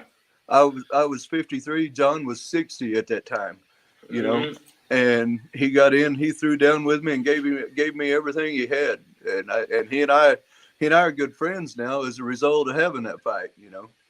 You'll be surprised. The cool thing about MMA and martial arts in general, some of your best friends are people that have punched you in the face or tried to kick you in the head or try to choke you out. It's just it's a weird world, but I mean, it's the bond that you guys get afterward is just awesome.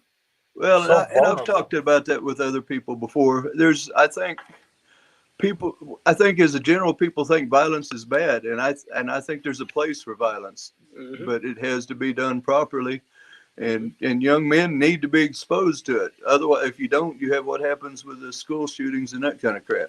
Mm-hmm. This may be a controversial opinion that I have about that type of stuff. I'm a firm believer. Like, I look at gun discipline as a martial art in and of itself.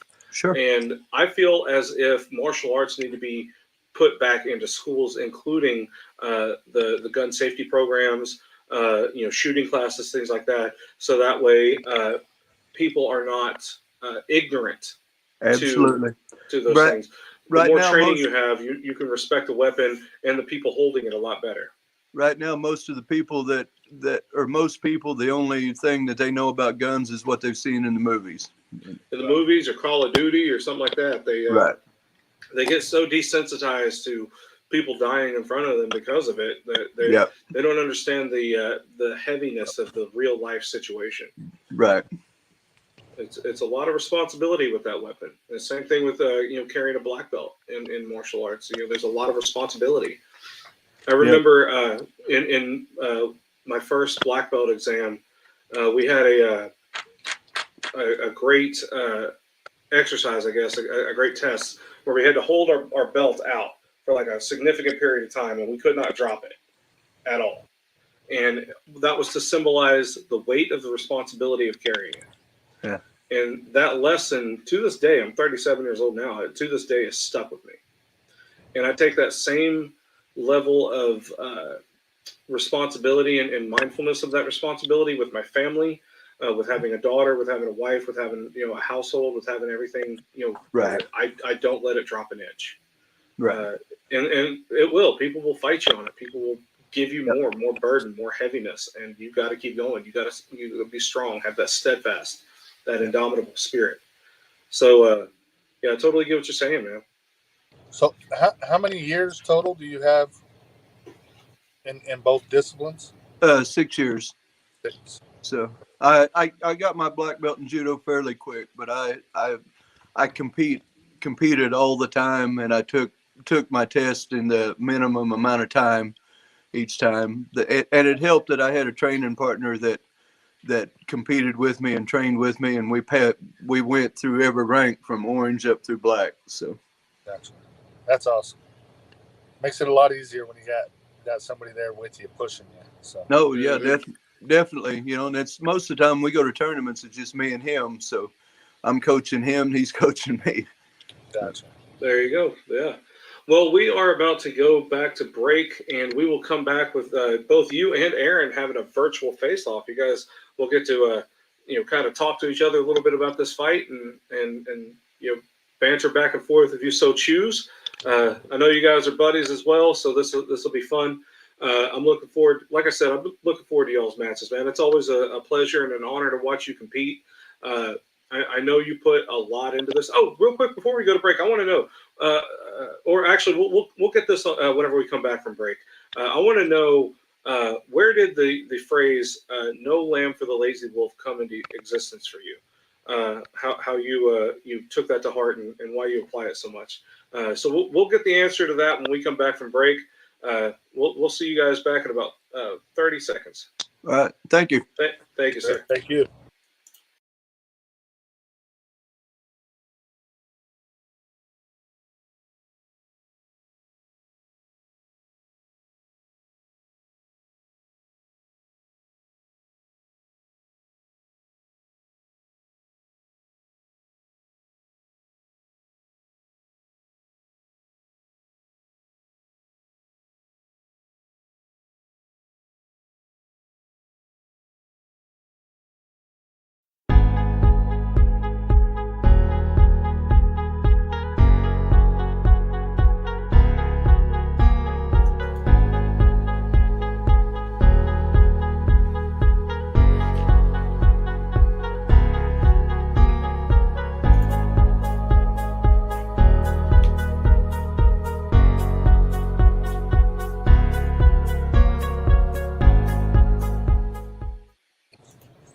All right, guys, we are back.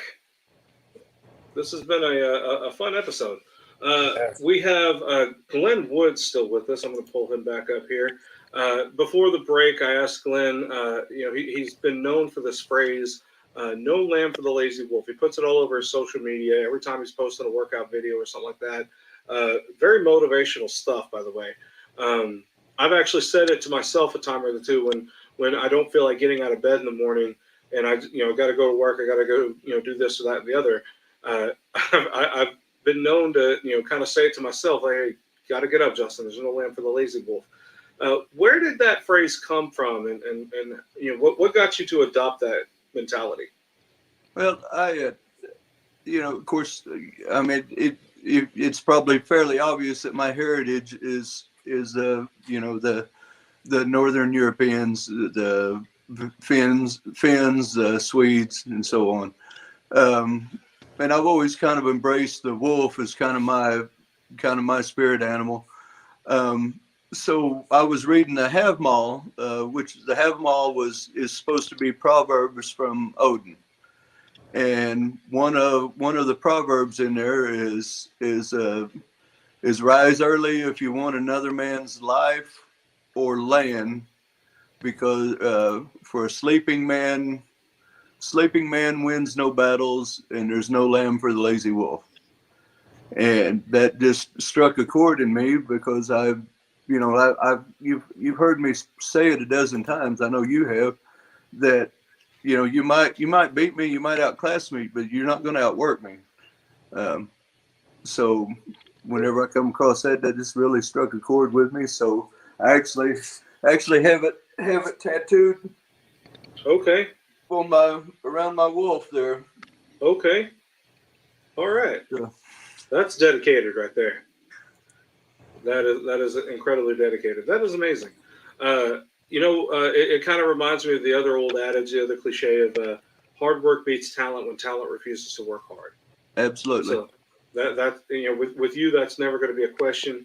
You're always putting in that hard work, and you're leading by example, man. There's a lot of people watching.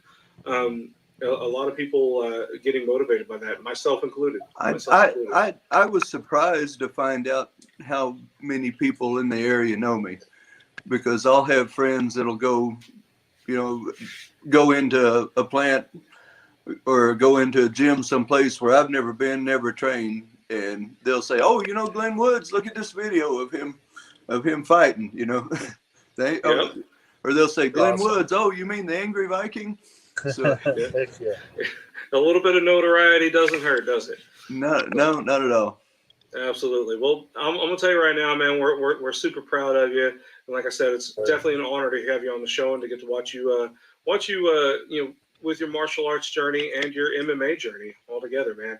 So Sure. It's gonna be fun to watch you compete this Friday. Speaking of this Friday, you have an opponent waiting here to snark at you a little bit.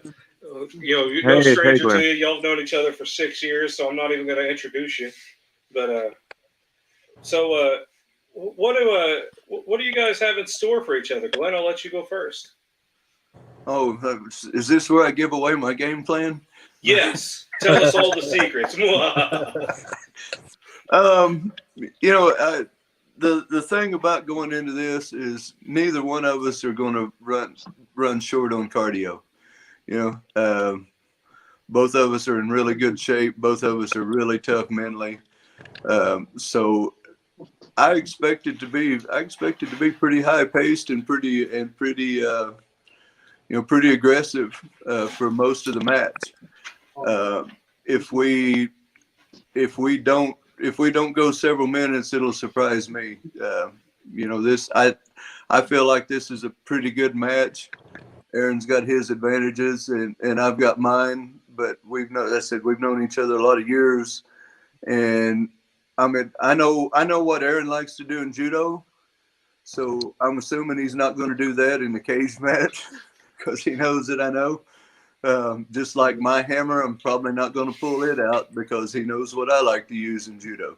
So I've been working on a couple of little different things, and of course, he knows I love the cage. He knows I love working off the cage. I know he loves working off the cage.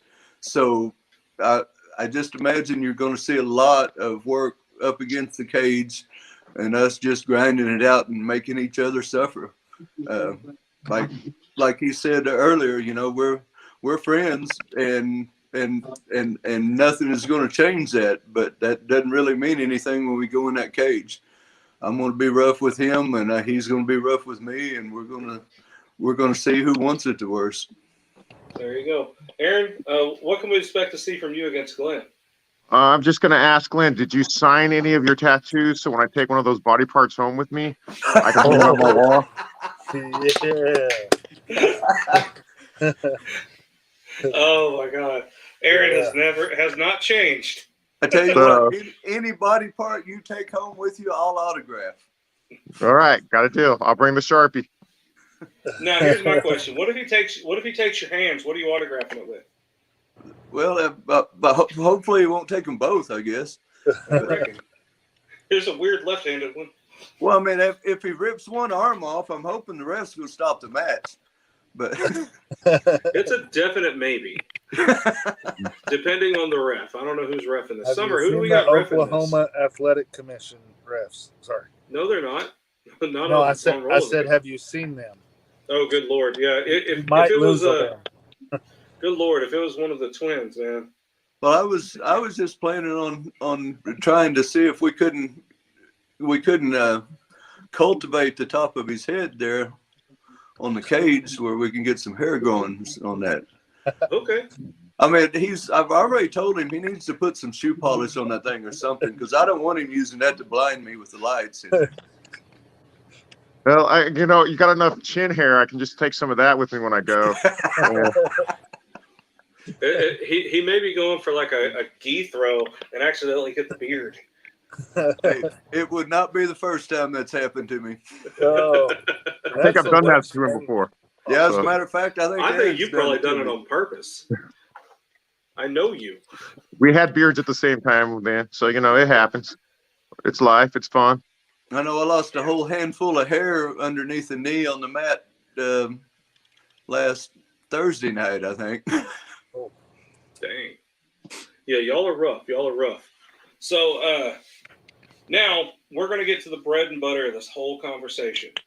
I know both of y'all have got a lot of years of experience in not just martial arts, but life as well. Topic of discussion today, we need St. Valentine's Day ideas to help James with his dating life. He's new, getting back to the dating scene. Every woman loves the heart of your enemy. Just rip out the heart of your enemy and hand it to her. Kalima. I like that. Yeah. I like that. Glenn, what do you know about the ways to woo a woman? Well, I don't know. I guess I'm gonna put him on the spot first. I mean, let's just. So tell me about her. Tell me what she's like. You don't have to tell me her name. Oh, she's awesome, man. She's I was married for 10 years. So yeah, he's required by law to say that. Yeah, but yeah.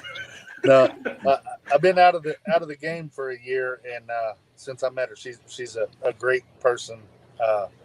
She's a girl that's got her everything together, life, work, and she's awesome. She thinks of me first a lot, So has she been married before? Yes, she has. Yeah. Okay, so it's simple. Go kidnap her ex-husband.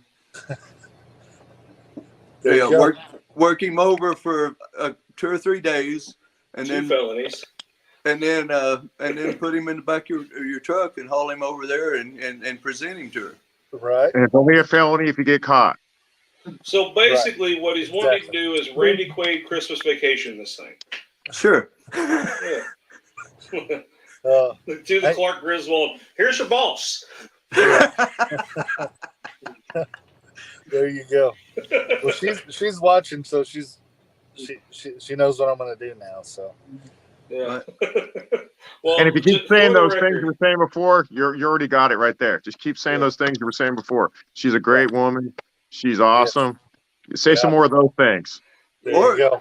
Or you could take, and do kind of a compromise between mine and Aaron's suggestion and kidnap her ex-husband and rip his heart out and present his heart to her. There you go. There you go. I mean, yeah. I could I do mean, I a think little that- bit of Christmas Vacation, a little bit of Dragnet. Who knows? I think that in a jar and some formaldehyde or something where she could keep it around for a while. I think that would be a nice present. There you go. Right. Well, hey, This turned dark. what else can we expect? Well, From look these who you two got guys. on here. Yeah. Well, for the record, we do not really condone murder, unauthorized murder. You bring 2 rays of sunshine onto your show, and you ask us about Valentine's presents. All while under the struggle snuggle banner, huh? Yeah, sure. Yeah, this is not ending well. This is not we're trying to have a go home show for Rolling the Cage Forward. This is just, oh man, the struggle snuggle is real. Well, I did read through the rule set, and I didn't see any rules against wet willies. So That would be an orifice, but if you want to go there, all right. She said she does like murder shows. So see, y'all got give There me you good go. advice. There you go. Yeah, hey, you're welcome. Thank you. That'll be fun. This is going to turn into an episode of Tiger That'll King be $10.50, please, for the virtual card we just gave. Yeah. Well, guys, I really appreciate y'all's time. Thank y'all for joining us. I know y'all are hard at work training. Y'all got classes. Y'all got a lot of work to do. We will see you guys this Friday, man. Rolling the Cage 4 at the Oklahoma City Farmers Public Market. Those of y'all watching at home, please get your tickets at stubwire.com. I think all the VIPs sold out, but who knows? Call Mike Crawford up and try to sweet talk him into a whole new table. I think he'll take the bride, one way or the other. But get your tickets at stubwire.com and pick one of these 2 guys. To support whenever you purchase your tickets. Aaron Radcliff, Glen Wookds. These guys are highly experienced martial artists, lifelong martial artists, family men themselves, and no slouches. This is going to be a great match. This is going to be a sadistically friendly match. I love it. So, I'm looking forward to it. I know firsthand how Aaron treats his friends. I love it and hate it at the same time, but I know it's meant out of love. But we appreciate you guys. Thank you all for coming on our show. And you got any last words for the Rage Nation? Don't sleep or the lamb will eat you. All right, guys. I just appreciate you having us on. I appreciate I appreciate the rage in the cage, roll in the cage, the promotion. Just giving old farts like us a chance to get in there and and show that we can still do it. So good luck. Thank you guys very much. Absolutely. Well, guys, I appreciate y'all. We'll see y'all Friday. Rolling the Cage at the Oklahoma City Farmers Public Market. So get your tickets at stubwire.com or at the door, either way. But we'll see y'all at the fights, man. Take care. All right. Night. See ya. All right, guys. That was fun. That was fun, man. I really enjoyed that. Aaron Radcliff, Glen Wookds. What do you think of their advice for you, man? I mean, are we going to take it? Is this what's going to happen? Do I need to unpublish this video and figure out alibis? What is it? They're accomplice now. So yeah, we're all accomplice. Man, I'm an accomplice now too. Yeah, I can't help that. I'm not going to be involved. I'm not involved with anything, Your Honor. I got a pretty good surprise up my sleeves, so we're going to try it out. I've been wanting to. So Okay. we'll see what happens. Always had a pretty good surprise up my pant leg. PG-13. It was a sock. It was a sock. It had hearts on it. When is Valentine's Day? What day does it fall on? The 14th. Is that a Tuesday? Let me look at a calendar. I don't look at calendars unless I have to. You're making me look at it. February 14th is Monday. Next Monday. So this coming Monday. I'll have a great update on Tuesday's show. Ooh, yeah, we're gonna see how that worked out. The struggle snuggle was real. And yes, Summer, it will involve tacos. Keto. Oh my God.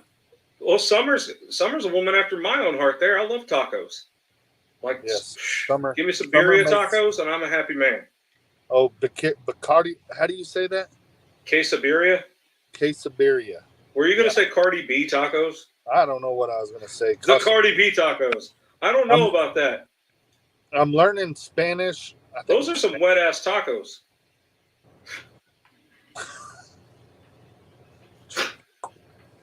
Y'all heard that at the same time I did. I apologize. Yeah. I apologize. Yeah. Oh, God. If your tacos are coming at you, you don't eat it. Some tacos and axe throwing, she says. We got an axe throwing place here. Yeah. That would actually, man, I want to come on y'all's date now. Can I be a third? Yeah. Third wheel? Yeah. I mean, we need a chauffeur, Yeah, I could chauffeur. I'll wear a funny hat. I'm a hat guy. Have you seen the new Spider-Man? The No Way Home? The new Spider-Man. Yeah. Yeah, that was pretty wild. Yeah.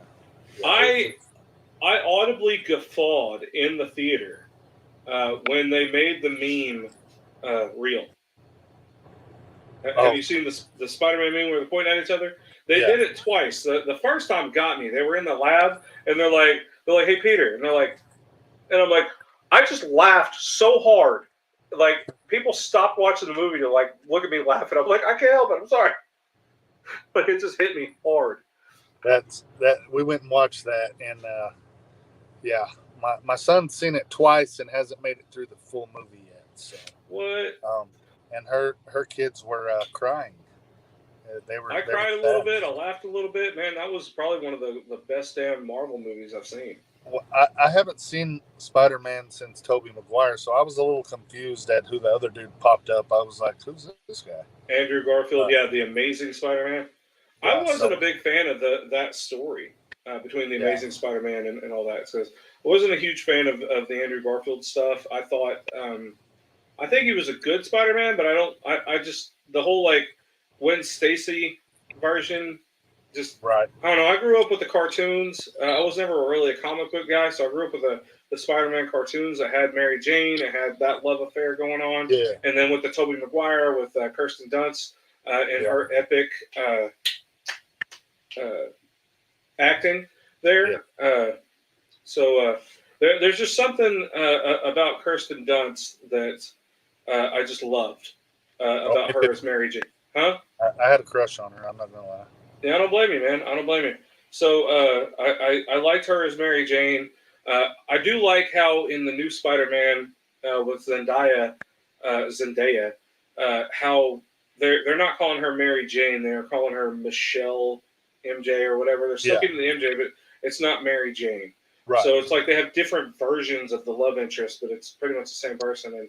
And it was just it's awesome. I think in the real life, seeing Zendaya and Tom Holland together as a couple in real life, they are so adorable. They're so freaking adorable. They're a real couple. They're a real couple. Like they are in love with each other and everything. Okay. Maybe Michelle Jones just said that. I'll just dress up as Spider-Man for Valentine's Day. No, I'd be a fat Spider-Man. That'd be the weird. I'd be the pig version of Spider-Man, man. Could you imagine me in tights, just no, man, I'd be the villain from Spawn, the clown. Like I would not be a good Marvel character. I don't think. Right. No, but it's so cool. Like watching those two. If you ever look up their relationship or whatever on in the media, and their little videos where they're just like candid with each other. Right. They you could tell Zendaya is like completely head over heels in love with him, and he's head over heels in love with her too, and it's just like adorable. Yeah. It's just way too adorable, and I hope that they have a long-lasting, forever relationship that never sees anything terrible with it, because like it's Hollywood. It's Hollywood. Yeah, like most relationships are destined for disaster in Hollywood. But that's why I'm over here like, man, I love watching these two together so much that I was just like, I would personally be devastated to watch them break up. Because she said they just bought a house together. So that's yeah, cool. I hope they have a long, wonderful relationship with each other, and I hope they're very happy for years to come. Kind of like Goldie Hawn and who the hell's the guy that plays in the Christmas Chronicles? Plays Elvis. I've never watched that. Hold on, I'm gonna Google it because I don't want to sound too stupid. I watch sports stuff, mainly UFC, MMA, Bellator. Kurt Russell. Oh, okay, yeah. Yeah, it wasn't until I watched the Christmas Chronicles, and if you haven't seen that movie, spoiler alert, Goldie Hawn is in there as Mrs. Claus, and Kurt Russell plays Santa Claus. And it wasn't until like I watched them that I got to see them in characters playing off of each other as they're not officially married, but as husband and wife basically. And it's just you could tell, like you could see a legitimate love in their eyes when they talk to each other. So it's just the greatest movie of all time. Fight Club. 13 going on 30. 13 going. Okay, I was like, man, I just put out a meme. That Fight Club is equal to Bruno now. Oh. If you know, you know. Oh. So, before we get off. Too late. I was really excited about that last interview. Next week, we have the return. Yeah. We're going to have Lamont KO King Stafford on the show. I'm still trying to get a hold of Will Dickey, his opponent. I want to get him on the show as well. Summer, if you can shoot us some contact on him. Yeah, nice. Summer, if you could help out with that. I can't find him on Facebook for some reason. I don't know what's going on. But that's going to be awesome. The return. It's been over a year. Mm-hmm. Two surgeries. Yep. I'm interested to see him. Apparently, this all started with some internet beef coming to fruition for for an actual MMA fight. So that's going to be pretty fun. I know Will Dickey has made a hell of a name for himself up in Wisconsin in that area. I think he was a champion fighter up there as well. We'll do a little bit more research on Will's background. Well, I've got a lot on him. I've been studying. I bet you have, yeah. Sounds good. But yeah, we're gonna have at least confirmed Lamont Stafford on next week. So make sure you tune in Tuesdays at 6 p.m. for the Talk for the Walk right here on the Fast Production YouTube channel. And one last time, Friday, Legends Boxing, grand opening, 201 Westgate Parkway, Suite B. My daughter keep calling it Suit too. I was like, I'd say Suit every time, but Suite B. We're having Hooters, one of our sponsors. They're catering wings, and Budweiser, Armadillo is. We'll have beer and wings, and come check out the spot. Martin Solano has got it primed and ready to go. Of course. I got a question. What made y'all want to do the grand opening on the same day as Roll in the Cage? Well, we didn't know that was that, but the reason it was picked the 11th was when Hooters and Budweiser could do their part. Okay. So that makes sense. We kind of went with it. There's because I'm gonna tell you right now, I'm a little heartbroken because I'm obligated to go to Roll in the Cage, and I love going to Roll in the Cage, but I also want to go to the grand opening of Solano's Legends Boxing. You have an obligation as the Master of Ceremonies. Ringmaster of Ceremonies, yeah. That's me, the RMC. Yeah, I've got to go yell at people's faces professionally. But no, like what sucks is like I love going to these rolling the cages and working these events and doing stuff like that. But I'm also wanting to be there for the opening of that as well. So that I'll have to come out there and check out the gym. Hopefully very soon. I want to get out to Amarillo and chill out with you guys and do what we can. So it'll be fun. It'll be fun. I'll save you some wings, and yes, babe, they are free. Sorry. Oh man, I little known fact about me. I actually used to work at Hooters when I was in high school. Yeah, the Hooters on Biloxi Beach. It actually got destroyed by Hurricane Katrina, completely flattened. But yeah, I worked at that Hooters for a good little while, and so I know all the secrets to their sauces. Did you wear the shorty shorts? That is the most common question I had ever since I told people I worked there.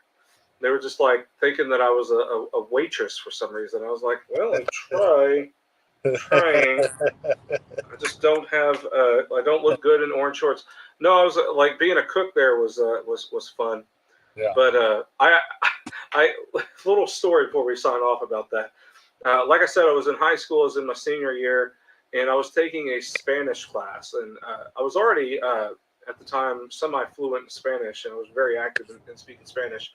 And we had this thing where we had to do like role playing, like a restaurant or whatever. And I was like, man, this is perfect. I can literally cook us up some wings, and I will bring some Hooters hot wings to this class and serve real food for my demonstration, and do the whole like. And the teacher that I had, I spoke more Spanish than the teacher did. She was really off. Like before her, I've had Spanish teachers where we weren't allowed to speak English in the class, and her, it was like she thought Spanish was so exotic. And I was just like, man, it's just another language, just like English. Like it was just second nature to me to speak Spanish. But I think I spoke more Spanish than her. So with her teaching exercises, it was very textbook, I guess. So like you had to role play as a customer and role play as a waiter or waitress or whatever. I literally wore a Hooters tank top and orange shorts for that. Legit. And I, like, as my joke, I blew up balloons as my boobs. And I told them my name was Justina. That was my Spanish name. Mind you, that's something I don't really care for. These Spanish classes that make you have a Spanish name that means something else, it doesn't mean shit. It's your name. They call me James. Yeah, James. Yeah, it's just how you pronounce it. It's the same damn name. But yeah, I just man, it was just funny. I went over there. I was like, "Hola, soy Justina," whatever. And it was just had everybody cracking up. My teacher, I think, really regretted the exercise, but that was kind of the point. It was kind of like the time in my art class. We had to do a grid square of the Mona Lisa, so we did a drawing, and of course, everybody's drawing is going to suck compared to the Mona Lisa. So I did as best I could.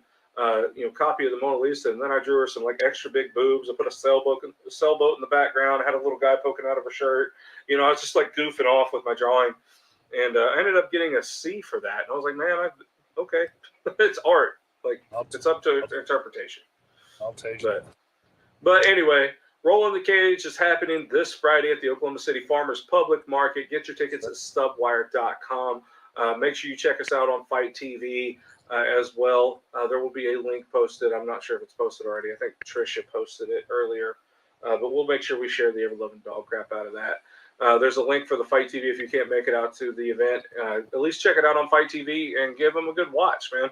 As always, please make sure you like this video, share this video, comment in this video, and please click that subscribe button and that notification link, or little bell. So that way you can be notified whenever Fast Productions channel makes any new content. We'll be potentially bringing back the Gidget and New Greg show with my co-host Gidget.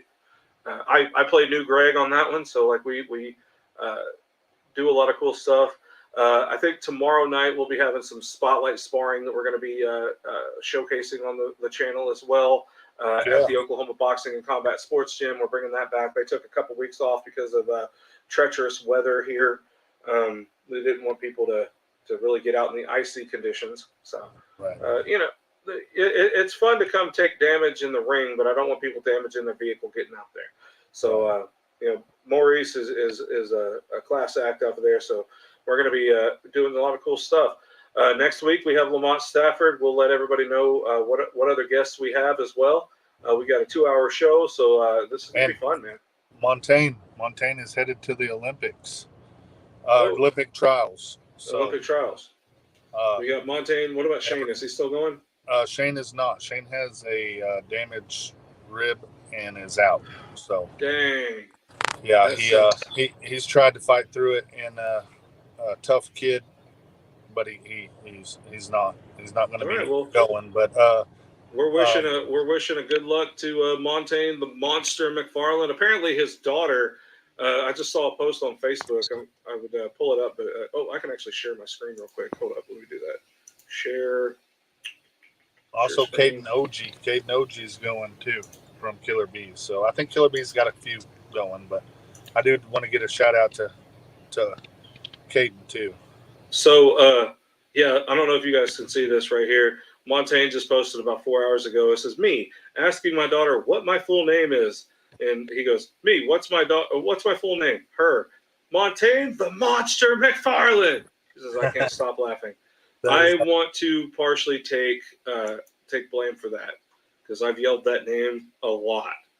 So, for as young as Montaigne is, the dad that he is I love it. Family is everything, man. Family is everything.